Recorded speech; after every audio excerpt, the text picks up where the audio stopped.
moment that we left the hub, we've been pushed to the limit, fighting constant bandit waves, to then beak things, and now starvation. We're out of food, and people are collapsing very quickly. It's a long journey back to Squin, but it's our only hope to be able to recover from this. Still injured from our last few fights, we're not able to run, which is making this journey last even longer than it needs to be. However, fortune's finally on our side. We see a group of hungry bandits fighting a couple beak things. Our plan is to wait it out until most of them die, then we'll come in to clean up what's left, that way we can take the food.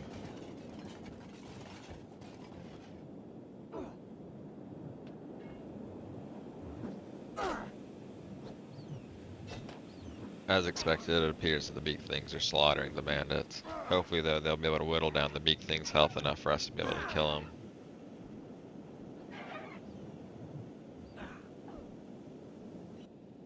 A few of the bandits try to crawl away from the fight, however there's no hope for them, none of them will survive.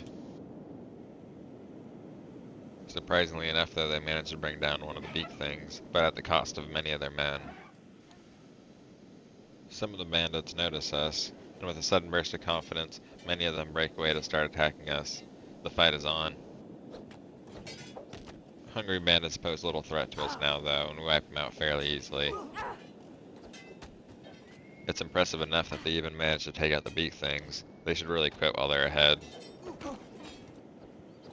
Even the crippled bandits are charging after us now. That's almost more intimidating than the beak things were. One of the beak things came to before we were able to skin it. Now we've got that to deal with as well. Luckily this one appears to have a taste for bandits.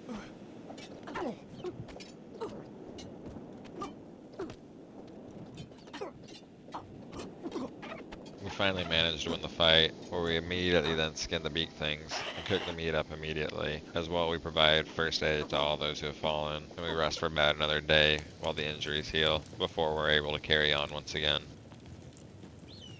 Finally fed, we continue on our way back to Squin.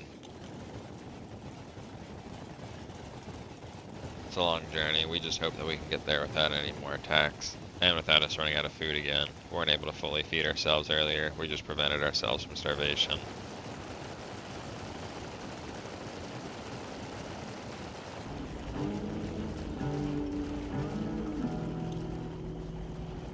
The next morning rolls around and we get attacked by these crazy little red spider things. Unable to outrun them, we have no choice but to stand our ground.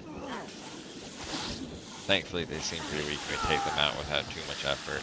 However, they did do a little bit of damage to us.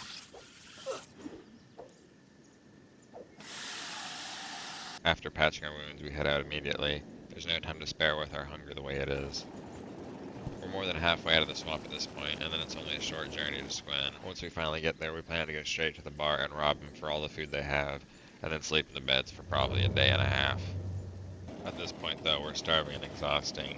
We wouldn't be able to hold our own in a fight, and it would be a miracle if we could get there without any other incidents.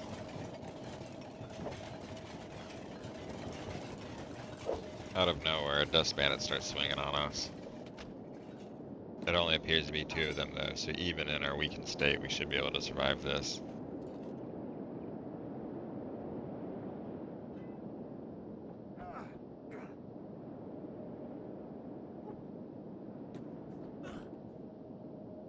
Thankfully, it was an easy fight, but we need to get out of here before more bandits show up.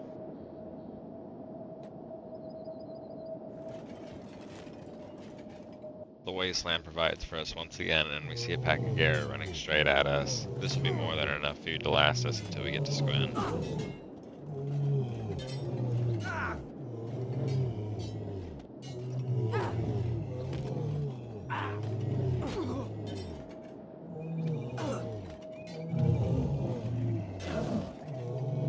One of our companion bandits gets sent off into space by one of the Gares. I hope he's okay.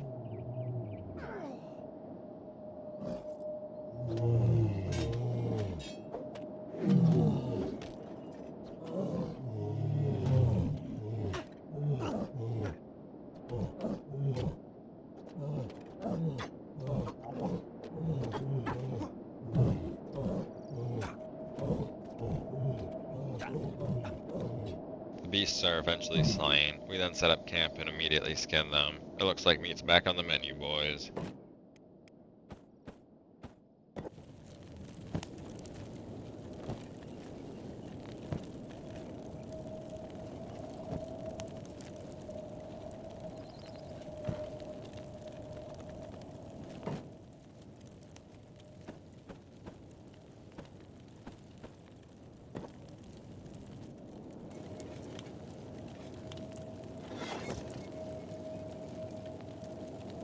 Once everyone's filled up and fed, we continue onwards towards Squin. At this point, we shouldn't have any issues making it the rest of the journey, now that we've got the food issues situated.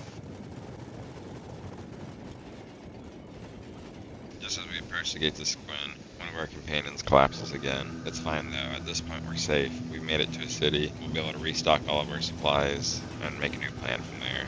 Immediately though, we go to the bar and head straight upstairs. Our most injured rests in the bed while Plank goes and starts collecting food.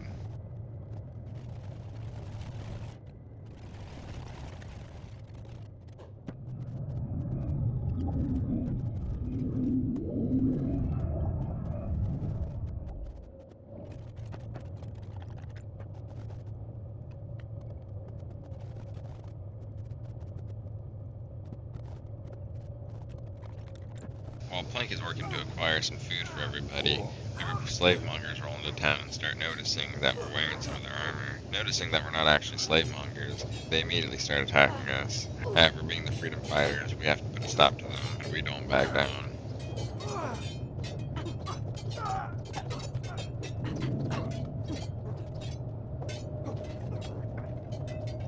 After surviving as many fights as we have, these slave mongers are just a mere nuisance to us now. We take them out relatively easily, then we loot their bodies for anything valuable, as well we pass off some armor and weapons to our other companions.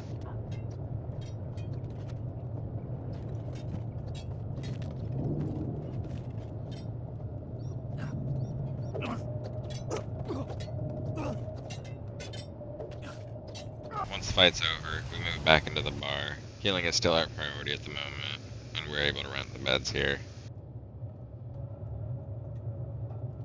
While everyone's recovering, Plank uses this time to sneak around town. But we still need better armor and weapons, and we're still incredibly short on food and medical supplies. Plank's first stop led her to the travel shop where she could collect some bags. This way she could divvy them out to the rest of the companions and we could carry more collectively. However, before she finished looting everything, she got caught by the guards, and they eventually kicked her out of the store. Thankfully though, they didn't take any of the stolen property.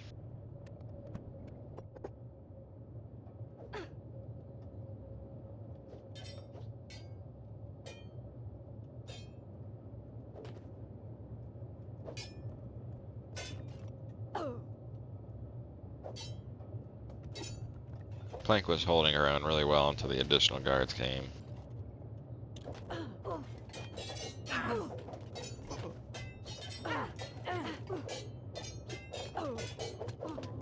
I'm just glad Plank wasn't imprisoned, or even worse, enslaved.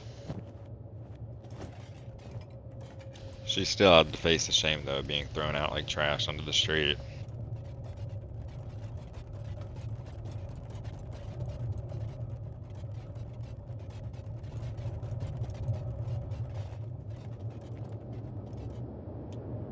Thankfully though, Stone was nearby and came to provide first aid to Plank. Once that was complete, Plank divvied up some of the bags to the rest of the group and unloaded what she was carrying, and then went back out to steal some more stuff.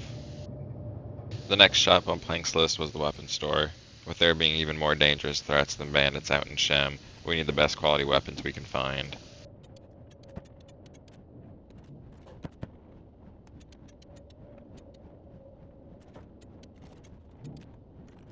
Plank took the best weapons that she could find before immediately rushing back over to the bar to divvy them up. Thankfully, the shopkeeper didn't seem to mind us taking anything.